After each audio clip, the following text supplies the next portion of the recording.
여러분들께 인사부터 시원하게 올려보도록 하겠습니다. 안녕하세요. 저는 지금 수도권 지역에서 정부 치면서 살고 있는 막 50대가 된 여성입니다. 이 나이 먹도록 제가 여유 한 점 없이 힘들게 살다가 최근에 일어난 저의 모든 짐을 벗어던지는 사건 덕분에 이곳을 찾아와 사연을 한번 올려보게 되었어요. 정말 저를 짓누르고 억압하고 제가 어떻게 살았냐면요. 단 한 번도 두 다리 뻗고 자본 적이 없을 정도로 가슴에 이 한이 많은 여자로 살았습니다. 제가 이대로 생을 마감하면 억울해서라도 온유월에 서리를 내리겠다 싶을 정도로 억울하고 힘들고 정말 기가 막힌 일들을 다 겪었어요. 제가 제 얼굴에 침을 뱉는 일 같아서 그동안 아무에게도 말하지 못하고 꽁꽁 감추기만 했었던 이야기였는데 이제서야 다 털어놓게 됐네요.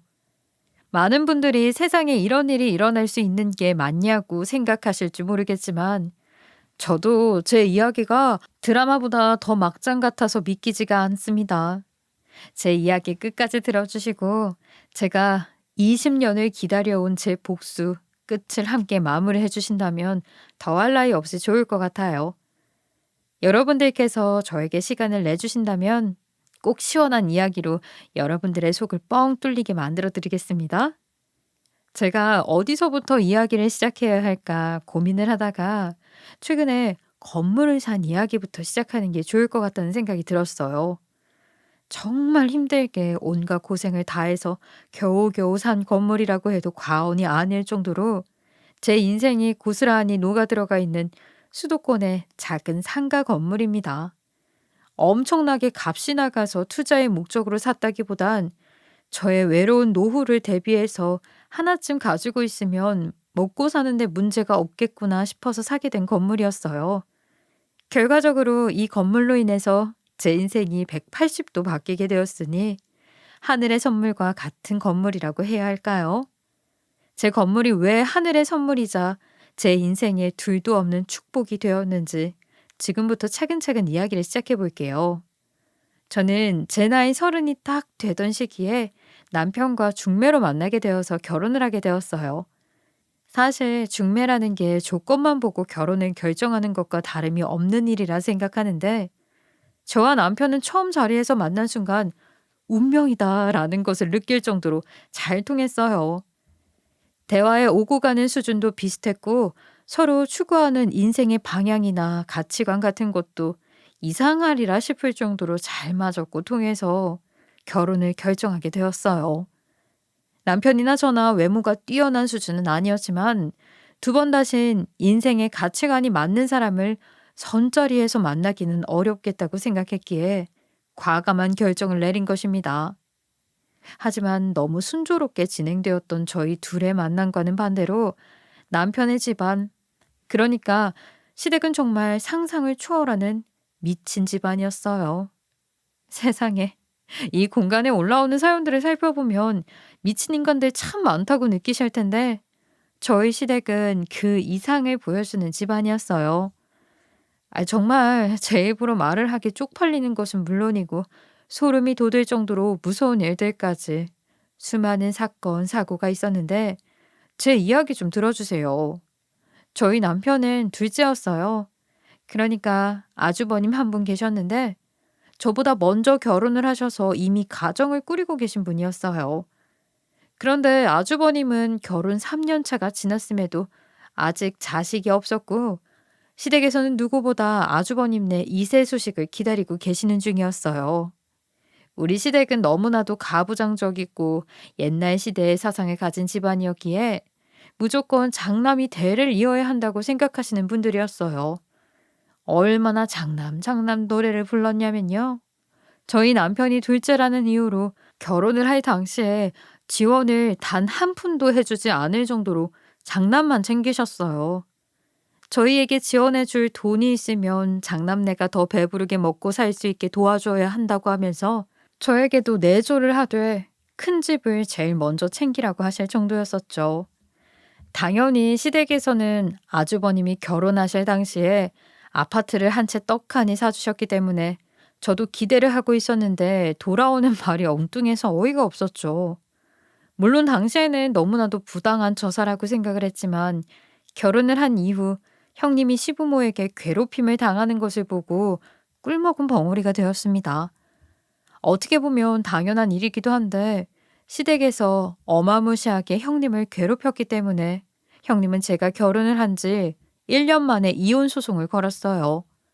제일 큰 이유는 시댁에서 형님께 임신을 하지 못한다고 사사건건 멸시와 무시를 하고 형님의 일거수일투족을 감시하려고 들었기 때문이었어요. 우리 형님 보고 애도 못 낳는 병신이라고 막말을 하면서 손찌검을 하는 건 기본이었고요. 매일같이 집에 찾아가서 뒤집어 엎었다고 하더라고요. 형님이 울면서 저에게 이야기를 하시는데 솔직히 저도 제 코가 석자인지라 편을 제대로 들어드리진 못했지만 형님이 참 안쓰러웠습니다. 장남과 결혼했다는 이유로 벌레보다도 못한 취급을 받으며 몇 년을 버텼다는 게 참 형님이 인내심이 대단한 사람이라는 생각까지 들더라고요. 오히려 저는 저희 남편이 둘째라서 아무런 지원도 관심도 받지 못해서 역으로 다행이라고 생각할 정도였어요. 물론 그것 전부 제 착각이나 다름없는 평온함이었던 거죠. 형님이랑 아주버님이 이혼을 하자마자 시댁에서는 분풀이할 대상으로 저를 선택했어요.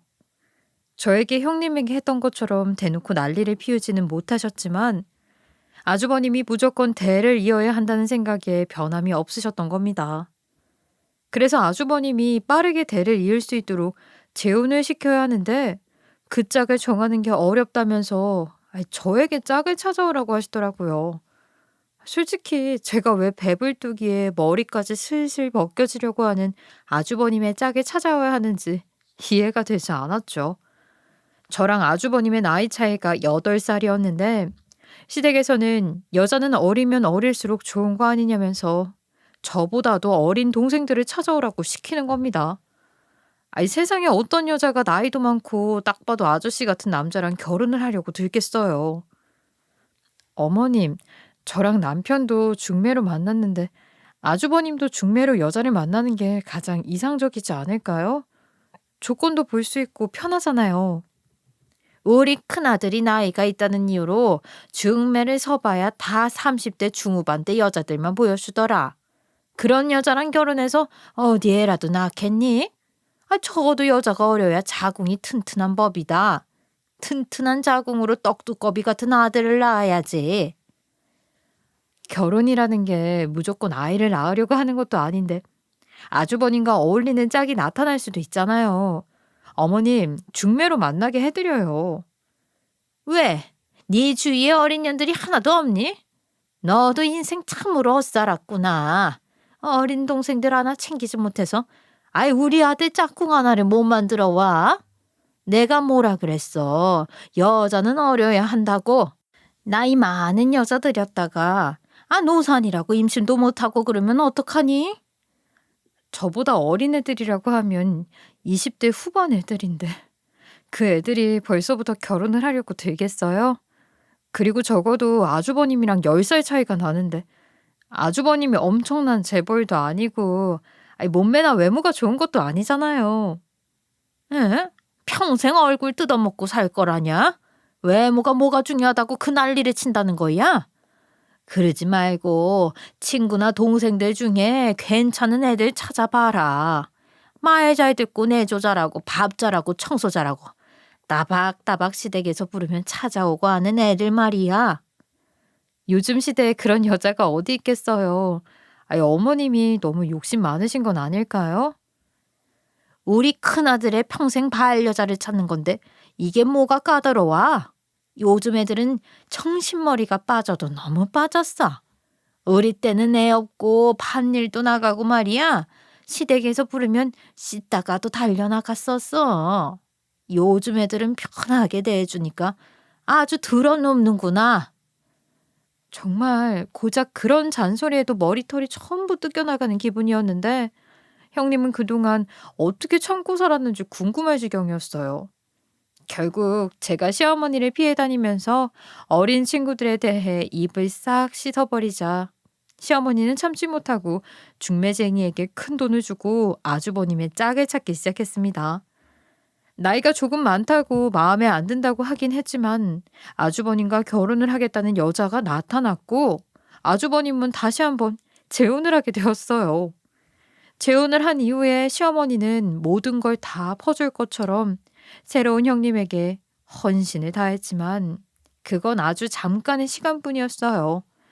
다시 한번 시어머니는 형님애가 아이를 언제 낳을 거냐, 하루빨리 임신을 하라며 독촉을 하기 시작했고 형님과의 골이 생기기 시작했어요. 사실 형님의 나이가 그렇게 많은 편도 아니었거든요. 저보다 2살 많은 분이셨는데 임신이 잘 안 되는 건지 차일피일 계획을 미루더라고요. 아주버님이 재혼을 한 지 1년이 지나고 2년이 지났는데도 형님에게 임신 소식이 들리지 않았고 시댁은 점점 더 독촉을 하기 시작했어요. 저희 부부도 한 해 한 해 나이를 먹어가고 있었기 때문에 저희도 아이를 낳아야겠다고 생각을 하고 2세 계획을 세우기 시작했고 시댁에 알렸습니다. 그랬더니 시댁에서 아주 난리 부르스를 치면서 저희에게 지금 당장 아이를 가지면 안 된다고 계획을 막아서는 게 아니겠습니까? 이유는 무조건 장남이 아이를 낳고 낳아야 하기 때문이었어요. 저희 부부에게 아직 젊으니까 나중에 가지라고 하더라고요. 이유가 너무 어이없지 않나요? 둘째 아들네가 먼저 아들을 낳으면 절대 안 된다고 하시면서 임신은 생각도 하지 말라고 하시는데 할 말이 없더라고요.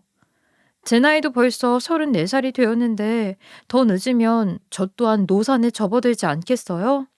거기다가 아주버님 부부에게 언제 아이가 생길지도 모르는 일인데요. 시어머니의 장남 집착은 점점 도가 지나치기 시작했고 형님이 아이를 가지지 못하니까 이전에 했던 짓을 고스란히 반복하시더라고요. 시어머니가 또 엄청나게 신봉하는 무당이 하나 있었는데 제가 봤을 때는 사기꾼 같은 여자인데 시어머니는 신기가 아주 대단한 여자라고 무슨 말을 해도 껌뻑 죽더라고요. 그 사기꾼 같은 무당에게 돈이란 돈은 다 쏟아붓고 그 무당이 시키는 일은 무조건 해야지만 마음의 안정을 찾아가는 시어머니가 신기할 지경이었어요. 그 무당이 뭐라고 했는지 형님네 집에 무슨 시뻘건색의 부적을 곳곳이 집어넣기도 했다더라고요. 형님이 서랍을 열다가 부적을 발견하고는 시어머니에게 전화를 걸어서 이게 무슨 짓이냐고 물어보니까 시어머니가 그 집 내가 사준 집이라고 당당하게 말을 했다네요. 형님이 진절머리를 친 것은 그것뿐이 아니었습니다. 형님 보고 전화를 걸어서는 흰색 네임만 입으라고 강요를 했대요, 글쎄. 내가 하는 소리 절대로 허튼 소리로 넘기면 안 된다. 내가 신령님께 물어보니까 임신 구슬해야지만 아이가 들어선다고 하더라. 근데 그 구슬하려면 오늘부터 2달 동안은 같은 침대를 쓰면 안 된다고 하니까 각 방을 쓰도록 해라. 흰색 네이에 흰색 잠옷만 입으라고 하니까 꼭 지키고. 형님이 저에게 시어머니가 해준 말을 고스란히 들려주면서 저한테도 이런 소리를 하냐고 물어보는데 제가 무슨 할 말이 있겠어요. 저한테는 안 그러고 이전에 이혼하신 형님한테는 그랬어요. 할 수도 없는 노릇 아니겠습니까? 형님께 그냥 참으세요 하고 말았죠. 그 이후에도 시어머니는 틈만 나면 형님네 집에 방문을 해서는 집안 곳곳에 부적이니 쌀알이니 팥이니 이상한 것들을 잔뜩 뿌리고 가셨대요. 저한테 죽겠다면서 앓는 소리를 내시는데 형님네 집이 많이 기울어진 집이라 이혼하고 다시 돌아갈 수도 없는 처지였던 거예요. 아주버님이 그래도 돈을 꽤 잘 버는 연구원이라서 형님네 친정에 도움을 많이 주고 생활비도 보태고 있는 상황이었고요. 시댁도 재산이 있으니까 용돈은 섭섭치 않게 주시곤 했거든요. 그러니 친정 때문에라도 이혼을 해버리고 돌아갈 수 없는 상황이었던 거죠. 이것도 저것도 하지 못하는 형님의 처지가 안쓰럽고 이해가 갔지만 그렇다고 제가 딱히 도와드릴 수 있는 일이 없어서 저도 답답했어요. 그러던 어느 날 시어머니가 불시에 아주버님네를 찾아갔는데 형님이 글쎄 흰색 잠옷이 아니라 까만색 잠옷을 입고 있었던 것이었어요. 당연히 형님은 말도 없이 시어머니가 찾아올 거라 생각을 하지 못했기 때문에 옷차림까지는 신경을 쓰지 않고 있었던 거예요.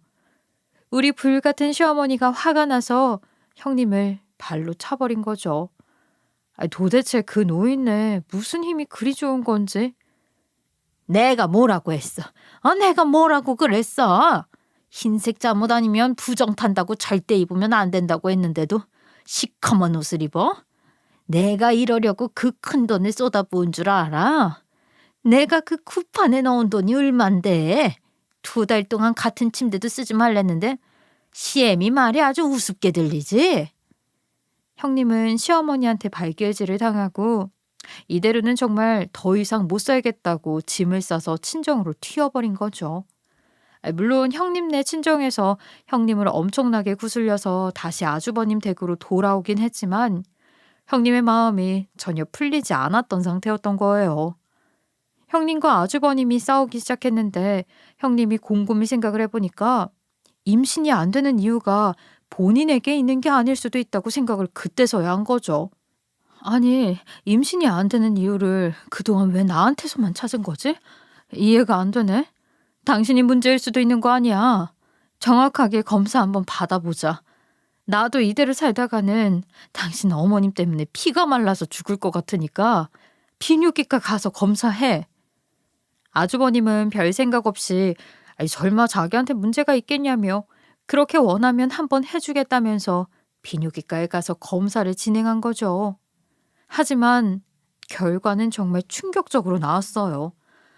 여태 형님에게 문제가 있는 줄 알았는데 알고 보니 글쎄 아주버님께서 무정자증이었던 것이었습니다. 아주버님이 무정자증 판정을 받자 형님은 당당해졌는데 시댁에서는 그것까지도 형님 탓을 하며 형님을 괴롭혔어요. 도대체 그동안 우리 아들에게 인스턴트 식품을 얼마나 먹인 거야? 네가 내조를 잘못했으니까 우리 아들이 무정자증이 나온 거 아니냐? 그게 어떻게 제 탓이 되나요?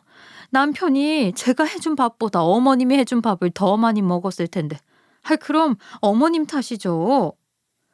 내가 우리 아들 낳았을 때만 해도 얼마나 건강했는데 이거 이게 다 이 사주팔자를 무시하고 결혼을 시킨 대가지 뭐냐. 밥에다가 너 나쁜 거라도 탄 거 아니야? 네가 밤마다 저주기도를 내렸을지 내가 어떻게 아니? 우리 아들이 무정자증이 갑자기 생겼을 리가 없다 이 말이야. 어머님, 이런 것까지 하나하나 제 탓을 하고 드시면 전 앞으로 어떻게 살아요? 어떻게 남편이 무정자증인 게 제 탓이냐고요. 저도 임신 때문에 스트레스 엄청 받았거든요. 누구보다 임신을 바라고 있는 사람이 저란 말이에요. 형님은 매일 밤 눈물로 샤워를 하는 수준으로 우울증이 찾아왔다고 하더라고요. 형님이 친정 문제로 이혼을 하지 못하는 상황이니까 더욱 힘들었겠죠. 시댁에서 도움을 받고 아주버님이 주는 생활비 아니면 당장 친정이 먹고 살기 힘들 정도였으니까요. 그날 이후로 형님이 마음고생을 얼마나 한 건지 살이 정말 쏙 빠져서 뼈만 남은 사람처럼 하고 다니는데 제 속이 다 아프더라고요. 그런데 글쎄 여기서 한 가지 또 문제가 생긴 게 저희 부부가 임신을 피한다고 피하고 있었는데 임신이 덜컥 되어버린 거예요. 거기다가 우리 시어머니가 아이는 무조건 장남이 먼저 낳아야 된다고 몇 년이나 제 귀에 피딱지가 않게 이야기했는데 임신한 사실을 알면 뭐라고 할지 겁이 나더라고요. 정말 그때는 시댁에서 아이를 포기하라고 하는 건 아닐까 하는 두려움에 벌벌 떨어야 할 정도였어요. 진심으로 태아를 잉태한 걸 축하받지 못할 정도로요. 그래서 저와 남편은 각고의 고민 끝에 아이를 가진 사실을 비밀로 하고 최대한 숨길 수 있는 날까지 숨기기로 결심을 했는데 명절에 방문을 하지 않을 수가 없지 않겠어요? 아이의 성별도 하필이면 아들이어서 어떤 반응이 나오게 될지 겁이 났지만 추석 명절에 피할 방법이 없어서 부딪히기로 결심하고 시댁에 찾아가게 되었습니다. 그때는 이미 제가 임신 7개월 차에 접어든 시점이었기에 배가 나올 만큼 나와 있었어요. 추석에 거의 만삭에 가까운 배를 하고 시댁에 가니까 당연히 시부모 둘 다 뒤집어져서는 난리를 치기 시작했습니다. 어떻게 숨길 게 따로 있지? 임신을 한 사실을 여태까지 숨겨? 내가 장남이 먼저 아이를 가져야 한다고 그렇게 이야기를 하지 않았니? 이거는 우리 집안을 무시한 처사나 다름이 없다고 본다. 애 가진 걸 어떻게 7개월이나 숨긴단 말이야? 엄마, 아들이라 아들. 형이 무정자증이라서 아이도 못 가지는 마당에 우리가 아들 낳으면 차라리 잘 된 거 아니야? 남편이 당당하게 이야기를 하니까 시부모의 입이 꾹 다물어지더라고요. 그래도 대를 이을 아들이 필요하긴 했던 건지 아들이라는 말에 슬그머니 꼬리를 내리시더라고요. 한동안 말이 없던 시부모가 둘이 서로 눈빛으로 이야기를 주고받는 것 같더니 갑자기 저와 남편을 불러앉히고는 충격적인 이야기를 꺼내셨어요. 아무리 그래도 장남보다 먼저 아들을 낳는 건 안 된다. 우리 집안 기둥뿌리가 뽑혀나가는 소리야. 예전에 스님이 그런 말을 한 적이 있다. 우리 집안의 부를 유지하고 싶으면 장남이 대를 이어야 한다고 말이다.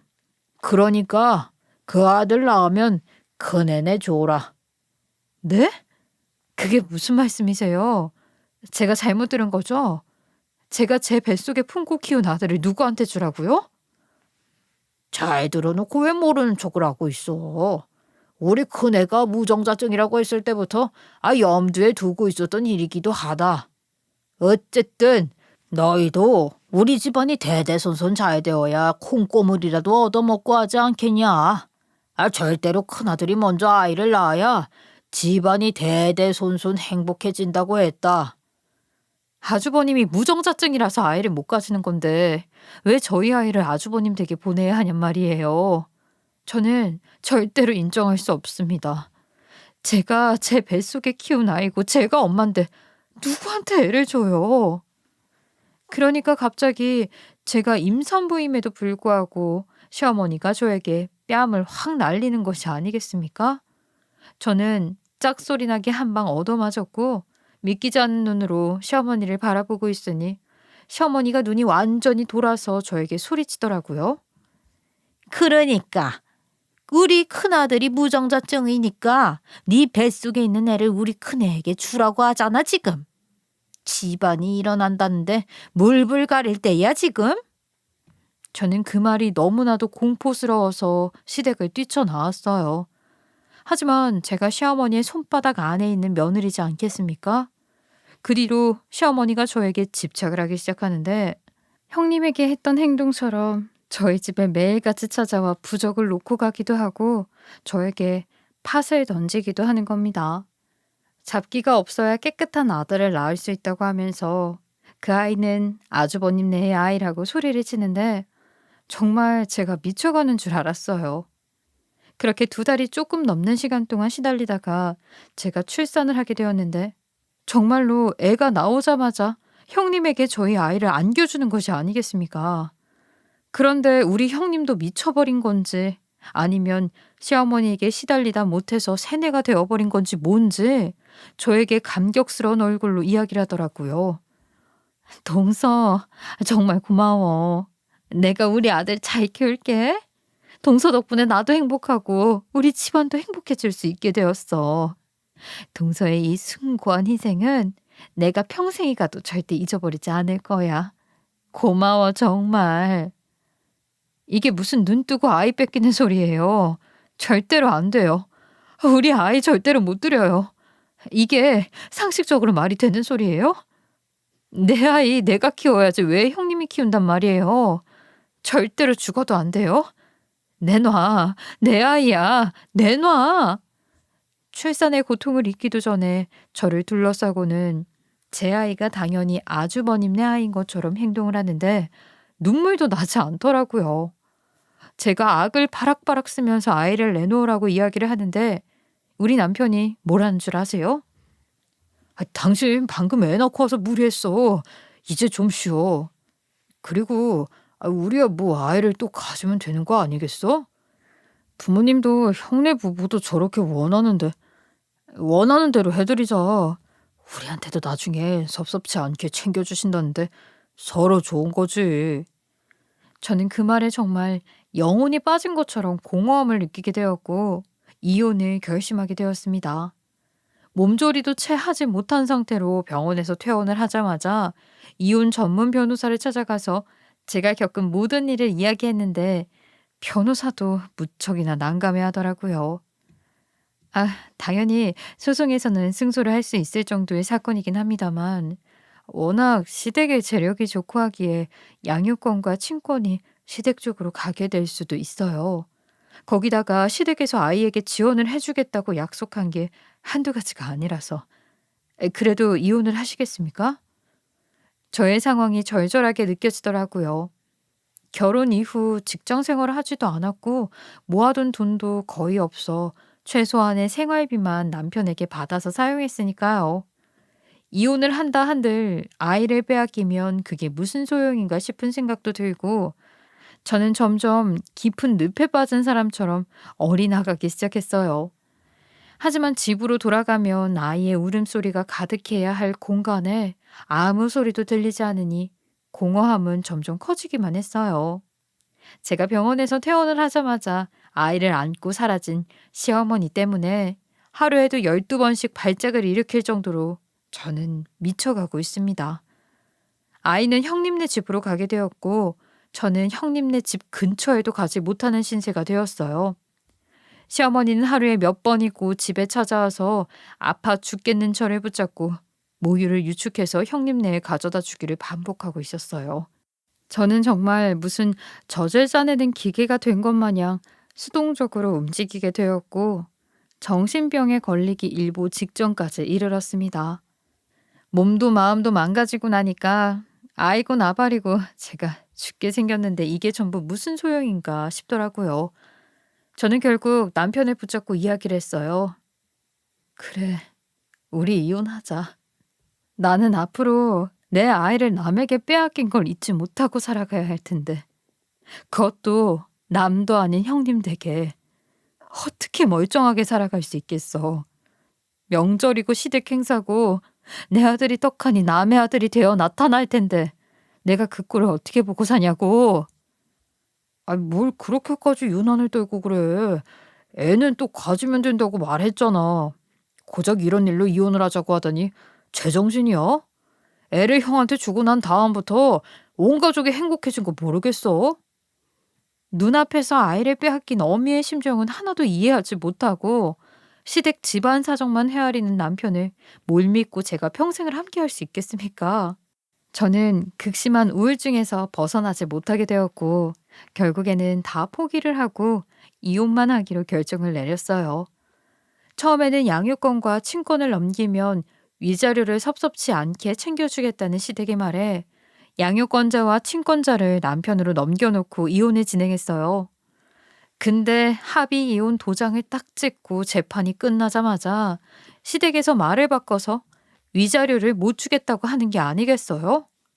어차피 너는 애를 데리고 가봤자 아예 키울 능력도 안 되고 손가락 빠는 거밖에 못하지 않았니? 사람이 욕심내면서 살면 일을 그르치는 거란다. 이번 기회에 인생을 한번 배웠다고 생각하고 이만 우리 인생에서 꺼져 주었으면 좋겠구나.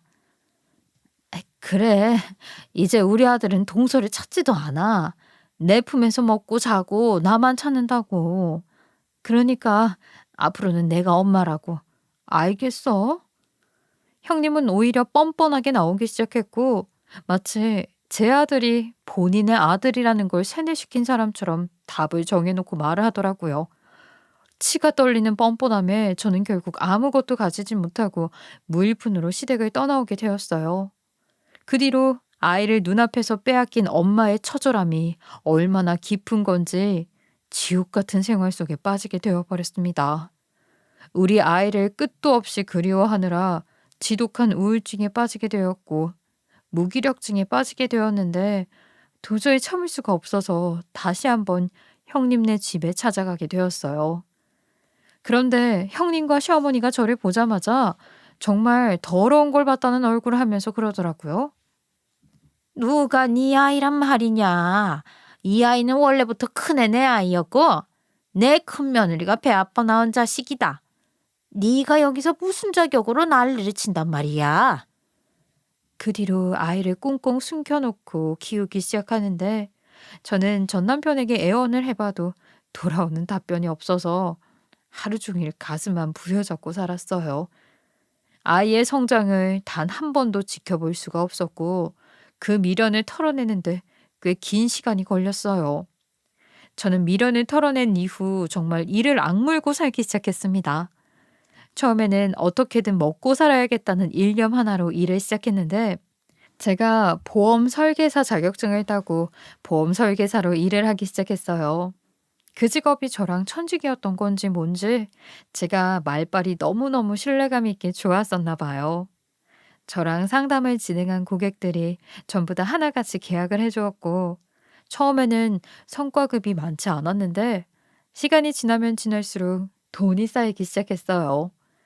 일을 시작한 지 6개월쯤 지나고 나서부터 저는 보험 판매의 왕이라는 별명이 붙을 정도로 판매 수익을 내기 시작했어요.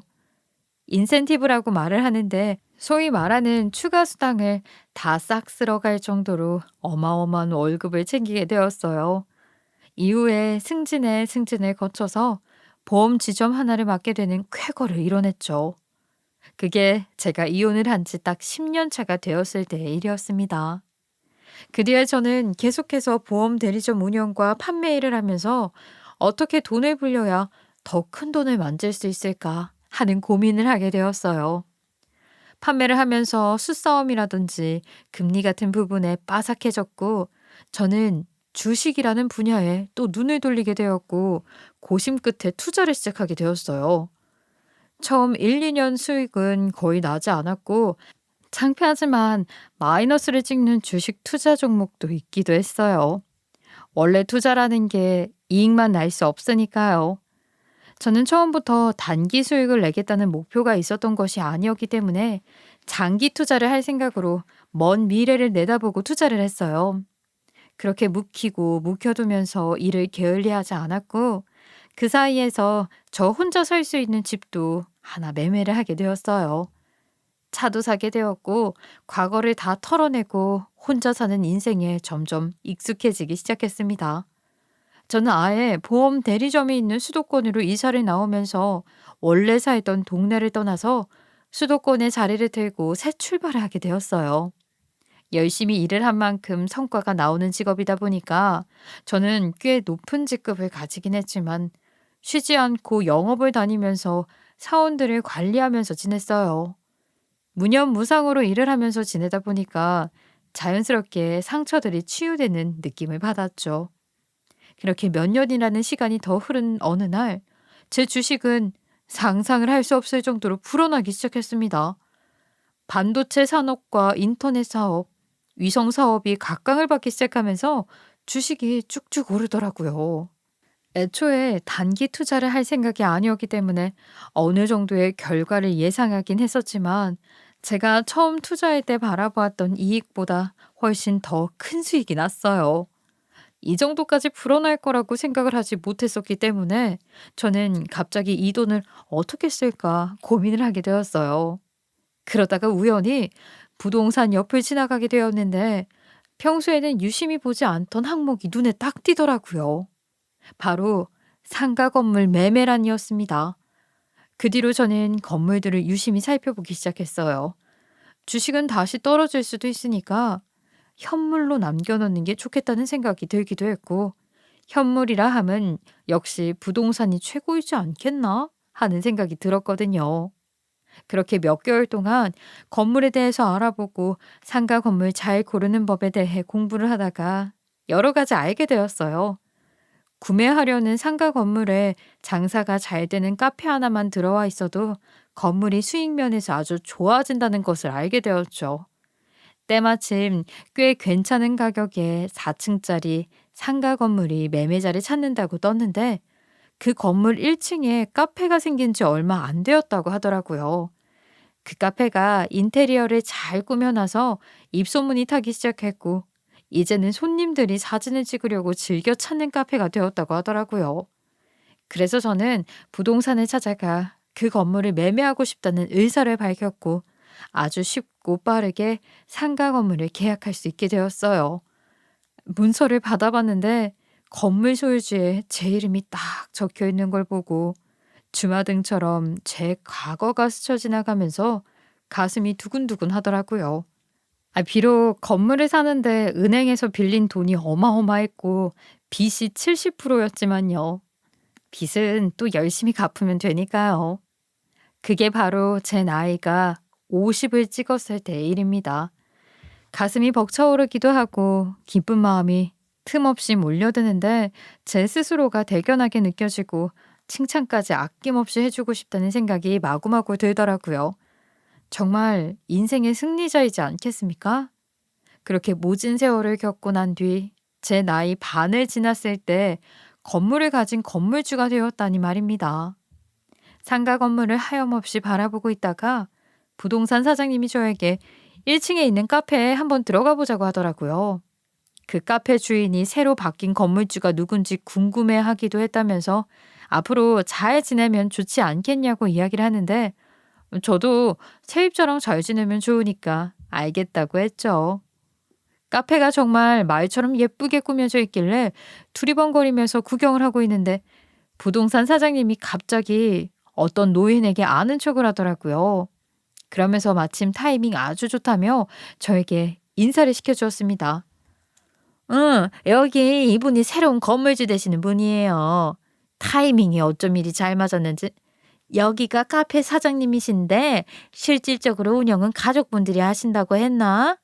아무튼 이렇게 인연이 닿은 것도 하늘이 내려주신 거라던데 잘 지내면 서로 좋지 않겠어요? 선글라스를 끼고 있다가 어둑한 그 틈 너머로 이상하게 익숙한 분위기가 느껴져서 저는 선글라스를 벗고 제 앞에서 반갑다고 고개를 숙이며 인사하는 노인을 바라보았어요. 정말 쭈글쭈글해서 주름이 잔뜩 진 얼굴을 하고 있음에도 저는 한눈에 그 익숙한 노인이 누구인지 알아보게 되었습니다. 그것도 반갑다면서 냉장고에서 한우 세트까지 꺼내오더라고요. 그리고 곧 그 카페 사장이라는 사람도 제 얼굴을 확인하고는 귀신이라도 본 사람처럼 소스라치게 놀랐는데 제가 기가 막혀서 정말 말이 나오지가 않더라고요. 다들 예상이나 하셨겠습니까? 제 건물 1층 세입자로 들어와 있는 사람이 바로 제 옛날 시모였습니다. 아니, 네가 어떻게 집도 절도 없이 쫓겨난 주제에 건물을 어떻게 샀어? 그럼 이 건물에 바뀐 새 주인이 너란 말이냐? 악연도 이런 악연이 없네요. 이 넓은 땅덩어리에서 이런 식으로 만날 수가 있는지. 아, 네, 제가 이 건물에 바뀐 새 주인입니다. 이걸 어쩌죠? 어머, 두 분이 어떻게 아는 사이세요? 분위기가 좀 심상치 않은데 제가 자리를 비켜드릴까요? 서로를 알아보자마자 도끼 눈을 뜨고 서로를 노려보고 있으니 부동산 사장님께서도 잔뜩 긴장을 하신 채로 저와 이전 시어머니 얼굴을 번갈아 가면서 바라보더라고요. 하지만 저는 하나도 거리낄 것 없이 당당했기 때문에 이전 시모와 카페에 와 있는 사람들 들으라는 식으로 크게 이야기를 했어요. 알다마다 너무 잘 알죠. 이 사람이 제 전 남편의 어머니 되시는 분이시거든요. 아들을 둘이나 이혼시킨 이 시대 최고의 시어머니죠. 거기다가 제 아이도 빼앗아 버리고 위자료 한 푼 안 주고 쫓아낸 악덕한 시어머니요. 그때는 다 사정이 있어서 그런 거 아니었겠니? 이 시간이 얼마나 지났는데 아직까지도 그렇게 비약을 하면서 지내는 거야. 다 몇십 년이 지난 일이다. 그리고 네가 그렇게 순순히 포기해준 덕분에 그네네 아들이 아주 무탈하게 잘 컸고 우리 집안도 대대손손 잘 먹고 잘 살지 않겠니? 내가 너 보고 이혼하라고 한 적이 있었니? 애 하나 더 낳고 오순도순 살았으면 됐을 거다. 큰애네 아들이 아니라 제 아들이라고요, 제 아들. 아들을 낳자마자 한 번 안아보지도 못하게 그렇게 빼앗아 놓고 두 다리 뻗고 잘 살았나 봐요. 저는 하루하루가 지옥 같아서 미쳐버리기 일보 직전이었는데 말이죠. 제가 차갑게 일갈하자 순식간에 카페 내부가 조용해지는데 다들 저희의 이야기가 궁금하다는 듯 곁눈질을 하더라고요. 시어머니의 얼굴이 수치심에 달아올랐고 부동산 사장님도 시어머니를 경멸스러운 눈으로 바라보기 시작했습니다. 이때다 싶어서 저는 한 방 더 치고 나갔죠. 이 카페 계약 기간 얼마나 남아있죠? 건물주가 바뀌었으니 여기 계약도 새로 해야 하는 거 아니에요? 예, 그렇죠. 건물 계약하실 때 남은 세입자들 기간까지 연계받으면서 계약하신 건 아니라 재계약해야 돼요. 부동산 사장님이 제 말이 맞다고 이야기를 해주니까 갑자기 시어머니 얼굴이 사색이 되면서 억지 웃음을 지으며 저에게 아쉬운 소리를 뱉더라고요. 아이, 물론 우리가 이전 건물주에게 일부 투자금이며 뭐며 돌려받기는 했지만 이 자리를 공실로 두면 너도 손해 아니니? 우리도 이제서야 겨우 흑자나고 자리 잡았는데 아이, 제발 쫓아내지는 말아주렴. 예정이 있는데 서로 돕고 살면 좋지 않겠니? 원한다면 우리가 임대료를 더 얹어주마. 어차피 너도 돈 때문에 건물을 산 거 아니겠니?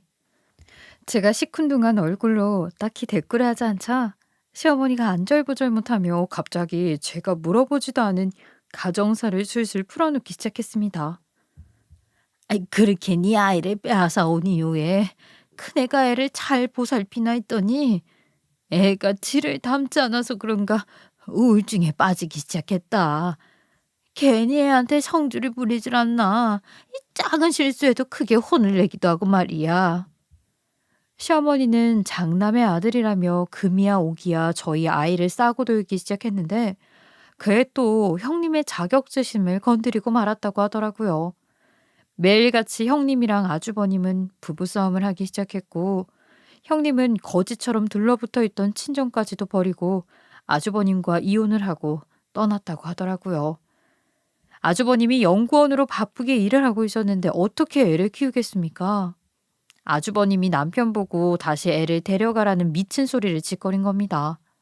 남편은 아주버님께 형 때문에 자기까지 이혼을 한 마당에 자기가 왜 이제 와서 아이를 키워야 하냐고 둘이 또 대판 싸움이 난 거죠. 서로 이기적이라고 하면서 아이를 떠넘기다가 결국 절연을 하고 남편과 아주버님도 만나지 않는다고 하더라고요. 시댁의 발길을 끊어버린 두 아들 때문에 졸지에 시어머니가 손주를 떠안게 된 것이었어요. 시어머니는 그 어디에도 분풀이를 할 곳이 없었고 우리 아들에게 관심을 끊어버리고 모든 원흉이라 생각하면서 지냈던 겁니다.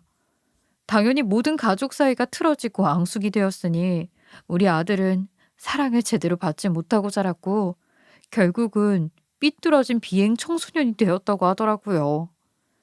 결국에는 학교에서까지 자퇴를 해버리고 집에도 들어오지 않고 어디서 뭘 하고 지냈는지도 모른다고 하는데 제 속이 문드러지는 것 같았습니다. 저는 그런 시어머니의 이야기를 들으며 일부러 복수하고 싶은 마음에 깔깔거리면서 비웃었어요. 그러게 왜 저한테서 아이를 빼앗아 이런 고생을 하세요? 이 카페는 무슨 돈이 있어서 차렸고요? 아, 다 빚으로 차린 가게 아니겠니? 그러니까 우리 딱한 사정을 좀 헤아려줘서 계약을 다시 해주면 안 되겠니? 아, 이제 슬슬 장사가 되기 시작하는데 빚은 갚아야지. 그러면서 예정을 운운하시는데 제가 왜 이 집의 사정을 봐줘야 하나요? 지들 사정을 제가 왜요? 지들이 뭔데 저에게 제안을 한답니까? 그럴 마음 전혀 없으니까 한 달 이내로 가게 뺐으면 좋겠네요. 제 말이 끝나기 무섭게 시어머니가 제 발밑에 엎드려서 울면서 빌더라고요. 예, 우리 이 가게 빼면 정말 물푼에 빚만 잔뜩 남는다. 제발 한 사람, 아니 한 가족을 살리는 셈치고 아량을 베풀어다오. 내가 그동안 잘못했다. 너에게서 아이를 빼앗아 간 것도 다 내 업보야. 내가 잘못했다. 제발. 잘 됐네요. 돈 가지고 떵떵거리면서 며느리들 피마르게 그 난리를 치더니 제 소원이 당신네들 쫄딱 망해버리는 거였는데 이럴 수 있겠네. 그러고 있는데 누가 갑자기 할머니 돈 줘 하면서 나타나는데 정말 단 한 번도 보지 못하고 자랐지만 누가 봐도 제 아들인 청년이 서 있더라고요. 저와 시어머니가 실랑이를 벌이고 있는 사이로 걸어오는데 저도 모르게 제가 아들아 하고 불러버렸어요. 그러자 아들이 저를 빤히 보더니 갑자기 눈물을 글썽이면서 저에게 엄마라고 부르는 게 아니겠습니까? 시어머니를 한번 보고 저를 한번 보더니 눈물을 뚝뚝 흘리더라고요. 엄마, 혹시 나 찾으러 온 거야? 지금이라도 나를 데려가려고 여기까지 찾아온 거야? 알고 보니 시어머니랑 남편이랑 아주버님이 아들의 문제로 싸움이 났을 때 우리 아들이 전부 다 듣고 있었던 겁니다. 어려서 모를 줄 알았던 그 내용들을 우리 아들이 다 들었고 저를 그리워하며 지냈는데 저에 대한 정보를 몰라서 찾으러 올 수가 없었던 거예요. 일부러 시댁 식구들에 대한 배신감에 더욱 엇나가게 굴었던 거고요. 그래, 내가 우리 아들 찾아가려고 이렇게 찾아왔어. 너무너무 보고 싶었다. 어떻게 살았는지, 어떻게 자랐는지 하루도 궁금하지 않았던 적이 없어. 감히 내 손주를 어딜 뺏어가려고 그래. 내 자식이나 다름없이 키웠어. 거짓말하지 마. 아빠도 큰아빠도 나를 맡아 키우려고 하지 않아서 할머니가 억지로 떠맡은 거 내가 모를 거라고 생각했어? 내가 얼마나 서러웠는지 알아? 아무도 나를 원하지 않았다고. 그 지옥에서 살기 싫어. 난 엄마 따라갈 거야. 그 집에 있는 모든 게 다 싫어. 저는 아들의 말에 정말 가슴이 찢어지는 줄 알았어요. 얼마나 마음고생이 심했을지 가슴이 다 아려왔거든요. 저는 결국 시어머니에게 거래를 제안했어요. 가게의 계약 기간이 끝나는 날까지는 냅두기로 하겠습니다. 다만 계약 기간이 끝나고 나선 생각을 해봐야 할 문제 같네요. 그리고 내 아들도 이렇게 저랑 살기를 원하니 내 아들은 내가 데려가 키우도록 하겠습니다. 정말 돈 앞에는 장사 없다고 하던데 그 고집 불통이던 시어머니가 알겠다고 하면서 각서까지 쓰더라고요. 저는 드디어 아들과 헤어진 지 십수년 만에 우리 아들을 되찾을 수 있었습니다. 1년이라는 시간이 지나고 가게의 계약 기간이 끝나자 저는 시어머니를 저희 건물에서 내쫓았어요. 시어머니가 계약 연장을 해달라고 월세는 달라는 만큼 주겠다고 이만한 자리가 없다면서 저에게 매달리기 시작했지만 저는 꺼지라고 했죠. 그리고 그 자리에 간판만 새로 달고는 우리 아들이 카페를 운영할 수 있도록 소유권을 옮겨버렸어요. 아들이 학교도 자퇴를 했었기에 저랑 사는 1년 동안 검정고시 준비를 해서 졸업증을 땄고 남은 시간 동안 바리스타 자격증까지 취득을 했거든요. 지금은 건물에 공실이 하나도 없을 정도로 세입자들이 가득 찬 덕분에 돈 걱정 없이 월세를 받으면서 아들과 좋은 추억 만들면서 살고 있습니다. 그리고 상가 살 때 진 빚도 열심히 갚고요. 물론 아들과 같이 산 지 아직 2년밖에 되지 않아서 그동안 쌓지 못한 추억을 쌓으려면 부지런하게 달려야 하지만 지금은 그냥 너무나도 행복합니다. 앞으로 우리 모자가 영원토록 서로를 위해 살 수 있도록 많은 응원을 해주시면 감사하겠습니다. 저의 긴긴 이야기 들어주셔서 감사합니다.